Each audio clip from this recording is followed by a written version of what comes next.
Hello guys! Eto nga pala yung project natin today, version 1 and max. Yung outer fairings niya gagawin nating honeycomb off-white at yung kanyang max ipapowder coat naman natin. Kaya nga't wag na natin itong patagalin. Paprimeran na agad ni Boss MJ yan para mabilis lang matapos. After flash off, rekta agad ng base ng gawa ni Boss John Ray. I-off-white natin ng konti para kitang kita yung honeycomb na ilalagay natin. Bago kasi namin to ginawa, mas dark pa rito yung kulay na nakakabit kay Bossing. Kaya ang sabi ko kay Bossing, i-adjust natin ng konti at nakapila na sila lahat. Ready na para ilubog. Yung mga naka-black base dyan, gagawin nating black honeycomb naman. Pagkalatag sa tubig ng ating pattern, i-activate naman natin yan. Tapos abot sa akin ng panel ni Bossing. Sabay recta flex. Tignan natin kung lumabas ba yung kulay at yung ating pattern. At all goods naman. Malalaman natin yan kapag in-leer coat natin mamaya. Rekta naman tayo agad dito sa espada ni Bossing. Kailangan lumabas dito yung silver para pagka-tint natin ng black, parang laminated yung kalalabasan ng pattern natin or ng panel na to. At eto na siya mga kadip, all goods naman, naging silver black naman yung kinalabasan niya. Syempre pagkatapos nating ilubog, kailangan natin yan hugasan para mawala yung residue ng film na mga natapos nating project kaninang ilubog. Syempre hindi mawawala yung clear coat dahil dito mas lalong magiging quality yung ilalabas nating project ni Bossing. Alam ko naiinip ka na kadip, pero samahan mo kami hanggang dulo dahil dun ko i-flex yung final output natin.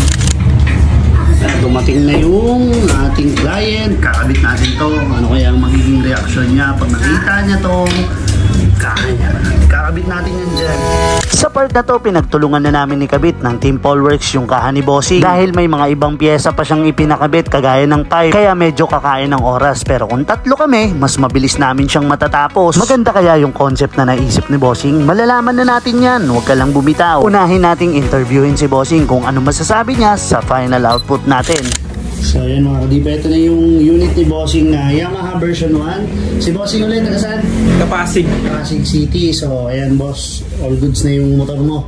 So ano nga masasabi mo ngayon sa itsura niya? Pumugi Pumugi. Ito yung dati niyang kao. Ayan. So bumili siya ng bagong kaha para rin yung mga fit nung kaha ni Bossing ay parang stock na, no sir? So, yun sir, nakuha ba natin yung gusto nyong mangyari sa motor mo? Sobra pa nga eh. Sobra pa. Talagang mataas na kalidad talaga. So, ayun, medyo may kalayuan na rin ang Pasig kahit paano. So, boss, pa-rate naman ako 1 to 10. 20. Matik ang 20 dyan. 10 lang, 20 na. Lagpas na doble. So, baka may gustong i-shoutout or mga business na online or ano, gusto mo i-plug para... Yeah, ano lang, doon sa bilas ko, tsaka sa bayaw ko. Paggawa na rin kayo rito. Yun. So, satisfied naman sir? No, satisfied talaga. Maraming salamat sir. Ingat po kayo sa biyahe. Salamat.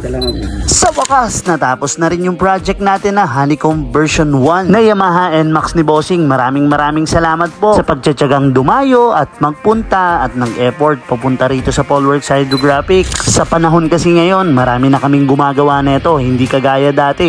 Ilan-ilan lang kami sa industriya. Kaya hindi nyo po ako masisisi kung balagi ko yung pinapasalamatan, lalong-lalo na sa mga taong umabot sa video na to. Salamat po sa patuloy na pagtitiwala sa Polworks Hydrographics at hanggang sa PWH powder coating, nakatutok at nakasuporta pa din kayo. Kaya mas lalo nating gagalingan sa mga susunod pa nating project. Kaya tutok lang po kayo dito sa YouTube channel natin at saka sa FB page. O paano? Hanggang dito na lang.